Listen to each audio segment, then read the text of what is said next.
Assalamualaikum warahmatullahi wabarakatuh. Perkenalkan, nama saya Titi Fadila, NIM 2522187. Di sini saya akan menjelaskan tentang konsep umum jaringan nirkabel, perangkat keras jaringan nirkabel, dan juga konsep umum WPAN, konsep umum WLAN, dan juga keamanan WLAN.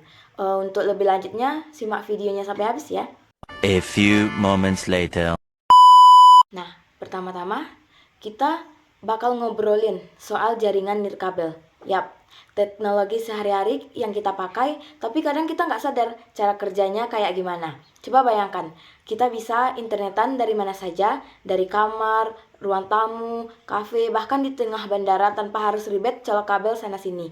Nah, semua itu berkat jaringan nirkabel. Tapi sebenarnya apa sih jaringan nirkabel itu? Yuk kita bahas pelan-pelan. Jadi begini, jaringan nirkabel adalah teknologi yang bikin perangkat kayak laptop, HP, atau tablet bisa terhubung satu sama lain tanpa kabel. Koneksi ini pakai gelombang radio atau sinyal tertentu buat ngirim data dari satu titik ke titik lainnya. Contohnya yang sering kita pakai itu WiFi. Setiap kali kita connect ke WiFi di rumah atau di tempat umum, itu artinya kita lagi pakai jaringan nirkabel. Nah, kenapa sih jaringan nirkabel itu dibutuhkan?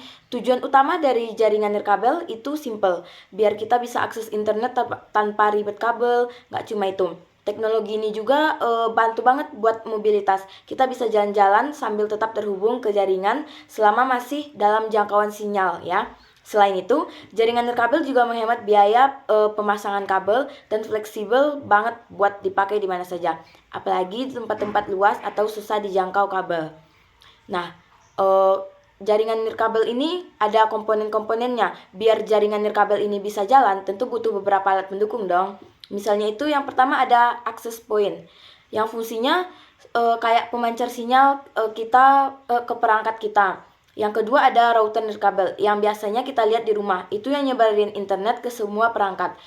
Selanjutnya ada wireless. Ini semacam alat yang di dalam perangkat kita yang bisa menangkap sinyal. Terus juga ada antena buat bantu ngirim dan nerima sinyal. Dan pastinya perangkat pengguna seperti laptop, HP, atau printer yang support WiFi. Nah, jenis-jenis jaringan nirkabel ini ternyata banyak jenisnya loh. Tergantung seberapa luas area yang dicakup. Jenis-jenisnya yang pertama itu ada WLAN. Biasanya buat rumah, sekolah, atau kantor. Yang kedua ada WPAN. Contohnya Bluetooth buat area kecil banget kayak antar HP dan handset. Yang selanjutnya ada WMAN. Ini secakupnya sekota. Dan yang paling luas adalah W1. Contohnya jaringan seluler 4G, 5G yang kita pakai internetan lewat data. Nah, apa sih kelebihan jaringan nirkabel itu? Kenapa sih teknologi ini begitu populer? Karena banyak banget keuntungannya, teman-teman. Pertama itu mobilitas tinggi. Kita bisa internetan sambil pindah-pindah tempat. Yang kedua, mudah dipasang. Jadi kita nggak perlu kabel ribet. Yang ketiga ada hemat tempat. Cocok buat ruangan yang sempit atau berubah-ubah. Nah, yang terakhir itu mudah diperluas. Mau nambah perangkat? Bisa, tinggal connect lalu beres. Nah, kalau ada kelebihan pasti ada kekurangannya. Kekurangannya gimana? Mungkin yang pertama itu sinyalnya nggak stabil ya, bisa terganggu tembok atau cuaca, terus keamanannya lebih rentan dibandingkan jaringan kabel, jadi harus hati-hati. Nah, kecepatannya juga bisa lebih rendah, apalagi kalau banyak yang pakai bareng. Dan tentu saja jangkauannya terbatas, tergantung kekuatan sinyal dan lokasi akses poinnya. Nah, di jaringan nirkabel ini, kenapa sih keamanan itu penting? Karena sinyal nirkabel ini tersebar lewat udara, maka risiko disadap itu nyata banget. Makanya penting banget buat jaga keamanannya, misalnya dengan pakai enkripsi, buat password yang kuat dan gak gampang ditebak. Batasi siapa aja yang boleh connect ke jaringan. Dan jangan lupa aktifkan firewall dan antivirus buat perlindungan ekstra. Nah, jadi di sini juga apa sih contoh sehari-hari, penggunaan sehari-harinya? Teknologi ini tuh udah masuk ke semua aspek hidup kita. Di sekolah, di sekolah dan di kampus contohnya WiFi itu bantu kegiatan belajar jadi lebih mudah. Nah, di rumah sakit, dokter bisa pantau kondisi pasien lewat jaringan nirkabel. Dan di kantor, komunikasi dan kerja tim jadi lebih efisien. Kalau di rumah, Ya, bisa kita kontrol lampu, AC, semuanya lewat jaringan WiFi. Bahkan di bandara atau stasiun ada WiFi publik yang bantu kita tetap online. Nah, itu tadi penjelasan umum soal jaringan nirkabel. Intinya teknologi ini bikin hidup kita jauh lebih praktis dan fleksibel. Tapi kita harus tetap waspada terutama soal keamanannya. Jangan sampai kemudahan ini jadi celah buat penyalahgunaan data. Kedepan jaringan nirkabel bakal makin canggih dan mungkin bakal jadi fondasi utama buat teknologi masa depan, termasuk smart city, IoT, dan banyak lagi. Nah, di sini saya akan menjelaskan tentang perangkat keras jaringan nirkabel atau dalam bahasa sehari-harinya atau sederhananya alat-alat yang dibutuhkan supaya kita bisa terhubung ke internet tanpa kabel.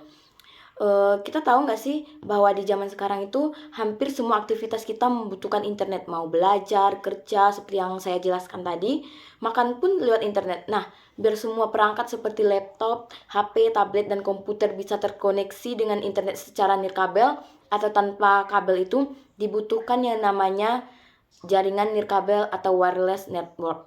Tapi jaringan wireless ini tidak bisa berjalan begitu saja. Kita butuh perangkat keras atau alat-alat fisik yang membantu kita terhubung ke jaringan. Yuk, kita bahas satu persatu perangkat keras jaringan nirkabel yang penting dan sering digunakan. Nah, yang pertama itu ada access point atau titik akses. Pertama ada yang namanya access point itu atau sering disebut juga titik akses. Fungsi utama access point adalah untuk menghubungkan perangkat seperti HP atau laptop ke jaringan WiFi. Jadi kalau kamu lihat alat kecil yang nempel di platform kantor atau sekolah yang ada lampunya dan antenanya, kemungkinan besar itu adalah access point. Access point ini menangkap sinyal internet dari kabelan lalu menyebarkannya lewat gelombang radio. Jadi alat ini adalah penyebar sinyal WiFi di rumah. Biasanya access point sudah tergabung menjadi satu dengan modem atau router. Tapi di tempat yang lebih besar seperti sekolah, kantor, atau kafe, biasanya access point dipasang secara terpisah agar sinyal lebih merata. Nah, yang kedua ada router. Router ini bisa dibilang otaknya jaringan. Alat ini tuh berfungsi untuk mengatur lalu lintas. Misalnya saat ada banyak orang pakai internet, router akan mengatur supaya koneksi bisa dibagi rata. Router juga mendistribusikan koneksi internet dari modem ke berbagai perangkat, baik lewat kabel maupun secara nirkabel alias WiFi. Contohnya itu kalau kita berlangganan internet di rumah, biasanya kita dikasih alat yang disebut router WiFi. Nah, itulah alat yang memungkinkan kita untuk internetan lewat HP atau laptop tanpa kabel.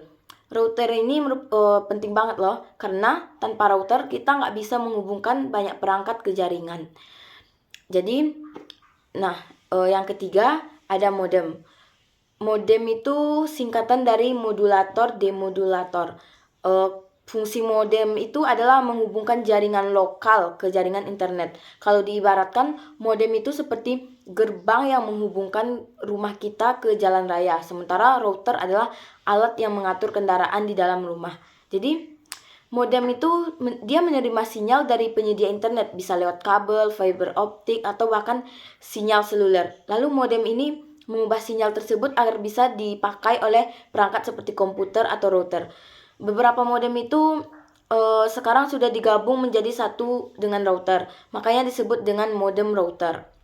Nah, yang keempat ada wireless adapter. Perangkat selanjutnya adalah wireless ya. Jadi wireless itu, alat ini tuh sangat berguna untuk perangkat yang tidak memiliki fitur WiFi bawaan seperti desktop atau PC lama. Bentuknya tuh kecil.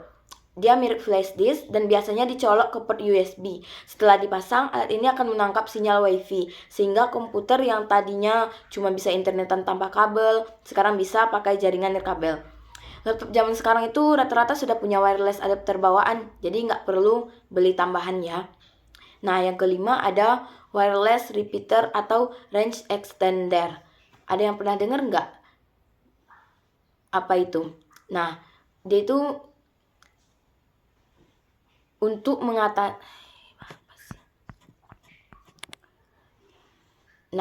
pernah nggak kalian merasa sinyal WiFi di rumah cukup kuat di ruang tamu tapi lemah banget kalau kita pergi ke kamar.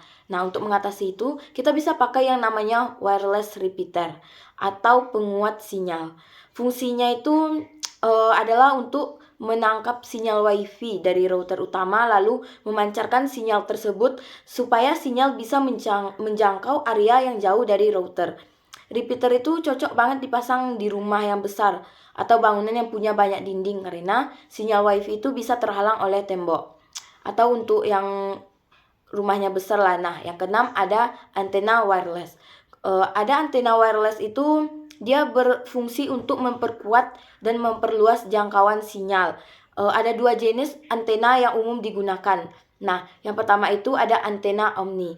Dia menyebarkan sinyal ke segala arah, cocok untuk ruangan terbuka atau tengah bangunan. Nah, yang kedua ada antena direksional. Dia menyebarkan sinyal ke satu arah tertentu, cocok untuk menghubungkan dua gedung atau untuk kecepatan tinggi di arah tertentu. Antena ini biasanya sudah ada di router atau access point ya, tapi kita juga bisa beli yang lebih kuat jika butuh jangkauan yang lebih luas. Nah, yang ketujuh ada bridge atau penghubung jaringan. Bridge itu perangkat yang menghubungkan dua jaringan lokal secara nirkabel. Misalnya nih ada dua gedung sekolah yang terpisah. Nah, kita itu ingin jaringan komputer di kedua gedung itu bisa saling terhubung tanpa menarik kabel panjang. Nah, itu kita bisa gunakan bridge ya. Bridge itu dia menangkap sinyalnya itu dari satu access point, lalu meneruskannya ke jaringan yang berbeda-beda. Seolah-olah mereka ada di jaringan yang sama. Nah, yang kedelapan ada wireless controller. Kalau kita mengelola banyak access point, misalnya di gedung kampus atau hotel, maka kita butuh wireless controller. Alat ini tuh fungsinya untuk mengatur dan mengontrol semua access point yang ada supaya tidak terjadi bentrok sinyal dan supaya access point itu bisa bekerja dengan baik secara otomatis. Biasanya hanya digunakan di jaringan yang besar ya. Jadi untuk yang besar untuk yang jangkauannya luas. Nah, teman-teman untuk membangun jaringan nirkabel itu ya bisa digunakan di rumah, di kantor, atau sekolah. Kita membutuhkan perangkat kerasnya seperti yang sudah saya jelaskan itu ada modem, router, access point, wireless adapter. Itu sudah bisa dipahami ya kegunaannya. Ada wireless repeater, ada antena wireless, ada bridge. Nah, yang terakhir itu ada wireless controller. Jadi tanpa perangkat itu tuh jaringan wireless itu nggak bisa berjalan dengan lancar. Nah, dengan memahami fungsi masing-masing perangkat itu, kita bisa memilih alat yang tepat untuk kebutuhan kita, entah itu untuk rumah, sekolah, atau kantor. Nah, selanjutnya saya akan menjelaskan tentang sebuah jenis jaringan nirkabel yang mungkin jarang kita dengar namanya. Tapi sebenarnya sudah sangat dekat dengan kehidupan kita sehari-hari. Jaringan itu adalah WPAN atau singkatan dari Wireless Personal Area Network. Kalau diartikan mungkin WPAN itu jaringan nirkabel area pribadi. Jadi jaringan ini fokus pada koneksi antara perangkat yang kita gunakan sendiri di area yang sangat dekat dan terbatas. Nah, bayangkan dunia itu tanpa WPAN.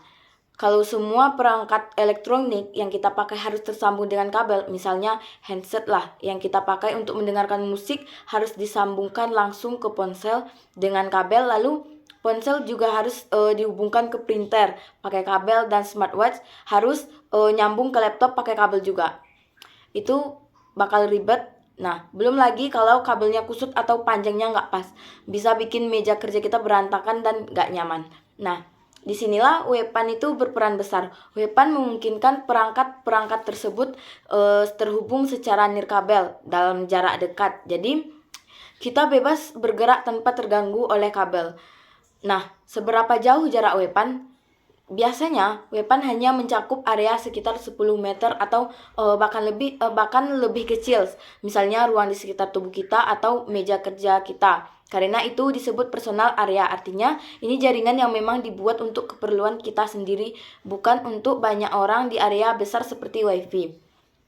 Contoh perangkat yang menggunakan WPAN itu contoh-contoh perangkatnya itu yang biasanya menggunakan WPAN itu, yang pertama itu ada headset Bluetooth, yang itu udah sering kita dengar ya. Saat kita mendengarkan musik dari ponsel tanpa kabel itu dia pakai WPAN. Nah, yang kedua ada jam tangan pintar. Smartwatch ini kita yang bisa terhubung ke ponsel untuk menampilkan notifikasi juga menggunakan WPAN. Yang ketiga ada transfer file Bluetooth, misalnya saat kita mengirim lagu, foto, atau dokumen dari satu ponsel ke ponsel lainnya menggunakan Bluetooth. Nah, yang selanjutnya ada mouse dan keyboard wireless yang kita gunakan untuk mengoperasikan laptop tanpa kabel juga termasuk WPAN. Nah, ada tearing HP ke laptop lewat Bluetooth saat kita ingin menghubungkan internet dari HP ke Bluetooth tanpa kabel. Jadi, WPAN itu benar-benar menghubungkan perangkat yang bisa kita pakai sehari-hari dengan cara yang mudah dan praktis. Nah, mengapa sih disebut jaringan personal? Jaringan WPAN itu disebut personal karena hanya melibatkan perangkat milik satu orang dalam area yang sangat kecil dan terbatas. Jadi ini bukan jaringan yang digunakan bersama-sama oleh banyak orang dalam suatu ruangan seperti WiFi. WPAN ini memastikan koneksi antar perangkat milik kita sendiri itu tetap pribadi dan aman. Nah, teknologi utama di balik WPAN itu apa sih? Ada beberapa teknologi yang biasa dipakai di WPAN, antara lain ada yang pertama, Bluetooth teknologi paling populer dan banyak digunakan. Bluetooth memungkinkan perangkat berkomunikasi secara nirkabel dalam jarak pendek dan hemat energi. Biasanya jangkauannya itu sekitar 10 meter. Yang kedua ada infrared. Nah, meskipun sekarang jarang digunakan, infrared itu dipakai dulu untuk transfer file antar perangkat. Mirip remote TV ke televisi lah. Nah, yang selanjutnya ada Zigbee. Biasanya digunakan dalam sistem rumah pintar, misalnya untuk mengontrol lampu, AC, atau sistem keamanan dari satu pusat kendali. Nah, selanjutnya wireless USB. Memungkinkan perangkat USB berfungsi tanpa kabel, misalnya printer wireless. Nah, ciri-ciri utama WPAN itu apa sih? Agar kita makin paham itu, adapun ciri-ciri WPAN-nya itu yang pertama ada jangkauannya itu pendek dan beberapa meter saja. Nah, yang kedua bebas kabel, jadi lebih praktis, mudah diatur dan digunakan, hemat energi, cocok untuk perangkat portabel. Nah, keunggulan WPAN itu apa aja? Kelebihan WPAN itu membuat ada banyak kelebihannya.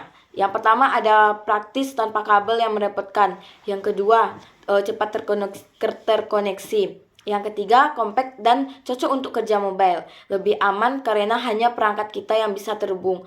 Nah, ada dong keterbatasannya. Keterbatasannya itu ya tentu saja seperti jangkauan terbatas, tidak cocok untuk ruangan besar, kecepatan transfer datanya itu nggak secepat WiFi. Bisa terganggu oleh sinyal lain jika banyak perangkat nirkabel di sekitar.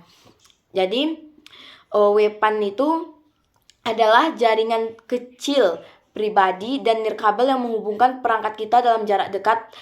Tanpa WPAN itu kita kesulitan dong ingin menghubungkan headset, smartwatch, mouse, atau printer ke perangkat lain. Walaupun jangkauannya tidak seluas WiFi, WPAN itu sangat penting untuk membuat perangkat kita saling terhubung secara mudah, praktis, dan bebas kabel. Dengan WPAN, ya kita bisa nyaman dan teknologi yang kita gunakan sehari-hari itu lebih modern dan simple. Selanjutnya, saya akan menjelaskan tentang salah satu jenis jaringan komputer yang pasti sering banget kita dengar dan gunakan sehari-hari, yaitu WLAN.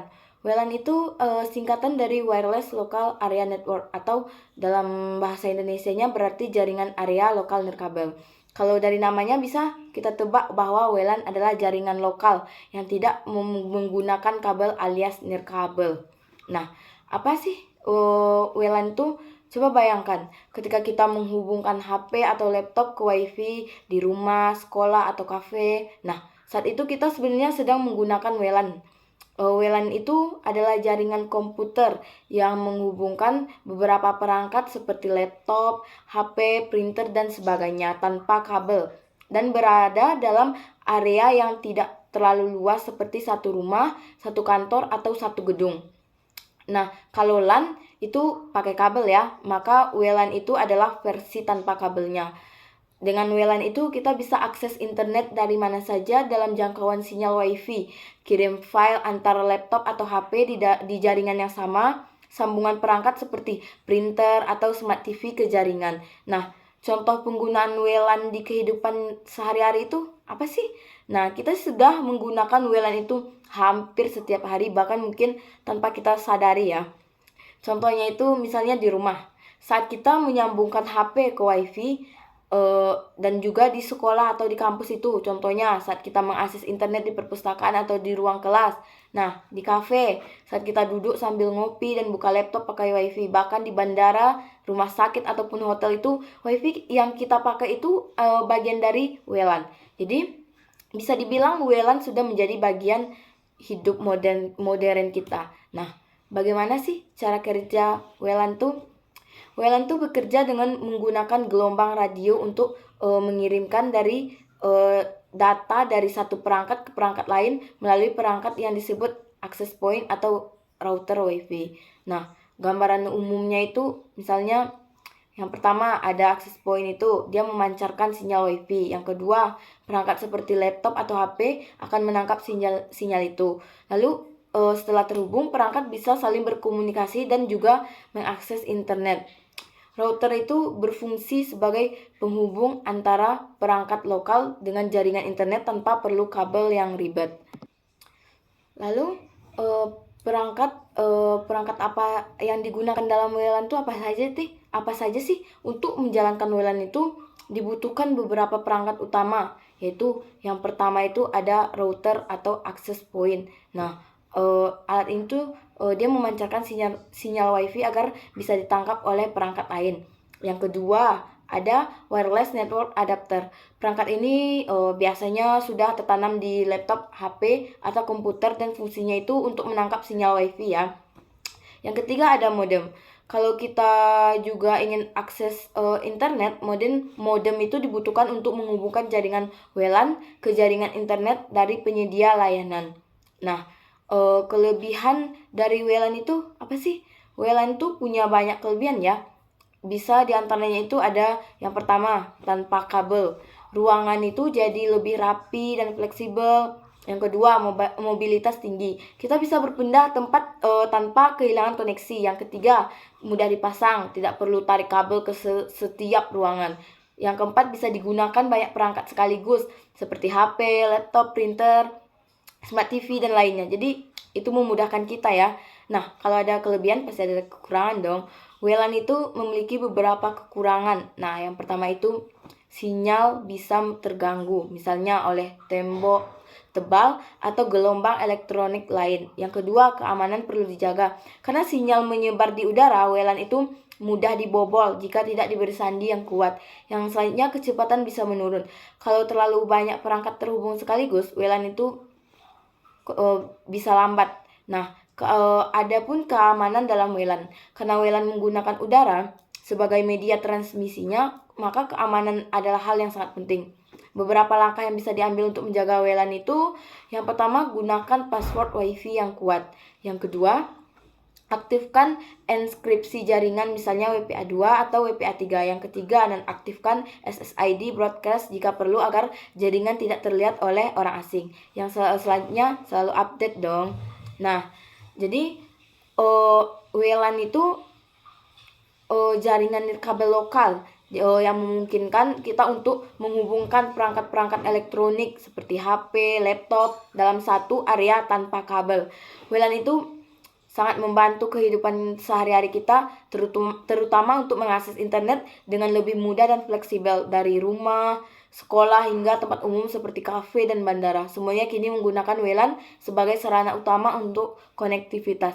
Meskipun praktis dan efisien, kita juga perlu dong memahami cara kerjanya, keamanannya, dan batasannya agar bisa menggunakannya dengan lebih optimal. Nah, jaringan WLAN itu ya, dia ada risiko keamanannya yang nggak bisa boleh dianggap sepele. Kenapa sih keamanan WLAN itu penting? Nah, coba bayangin, kalau WiFi kita dibobol sama orang asing, apa yang bisa terjadi? Misalnya ya, tiba-tiba internet kita jadi lambat, padahal kita nggak nambah pengguna. Misal, bisa jadi ada yang nyolong sinyal WiFi kita tanpa izin.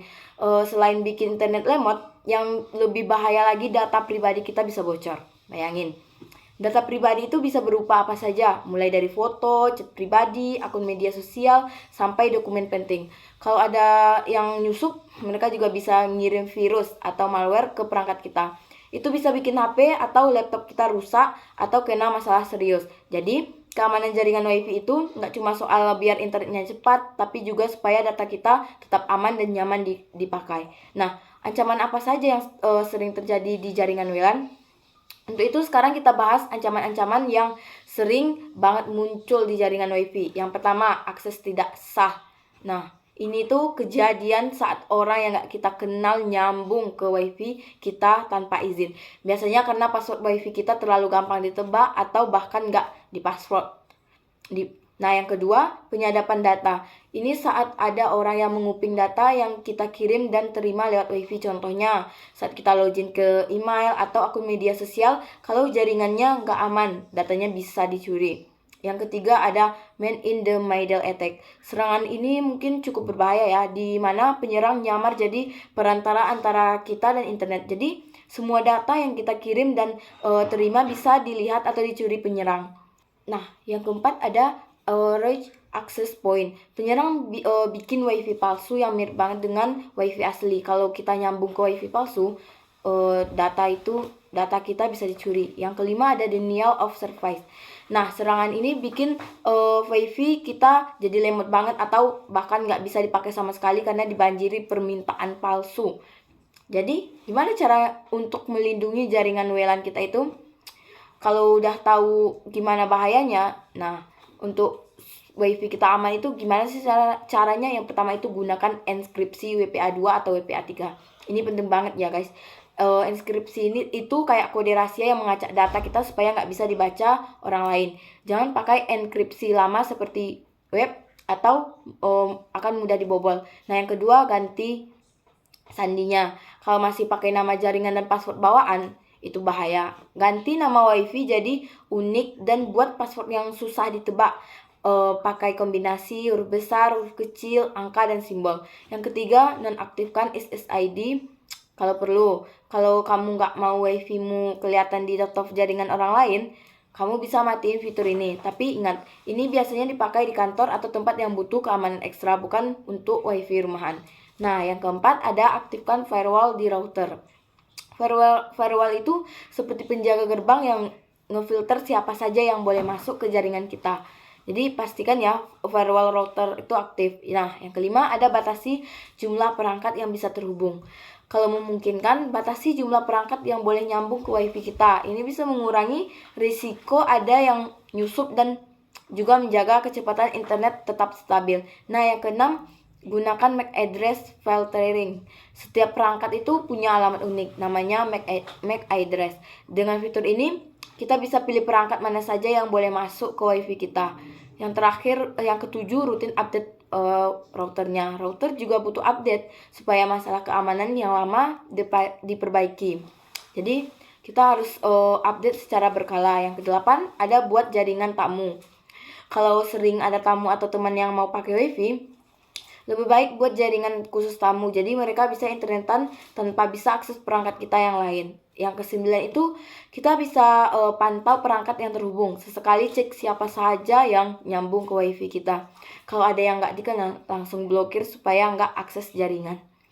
Nah, contoh kasus sederhananya itu mungkin yang biasa terjadi sehari-hari itu misalnya nih, kita punya WiFi di rumah dan nggak diganti passwordnya sejak pasang pertama kali, tiba-tiba internetnya jadi lemot, tapi nggak nambah perangkat baru.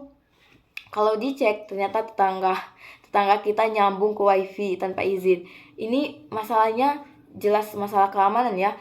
Kalau sudah pakai password yang kuat dan enkripsi WPA3, mungkin ini kecil terjadi. Makanya penting banget kita sadar dan jaga keamanan WiFi kita. Jadi kita itu WiFi itu memang memudahkan kita untuk terhubung ke internet dan saling berbagi data. Tapi ingat, jaringan WLAN itu juga rentan terhadap serangan kalau kita nggak jaga keamanannya ya. Beberapa hal sederhana tapi penting yang bisa kita lakukan itu mungkin ganti password WiFi dengan yang kuat dan unik. Yang kedua, ada pakai enkripsi WPA2 atau WPA3. Selanjutnya, batasi perangkat yang terhubung.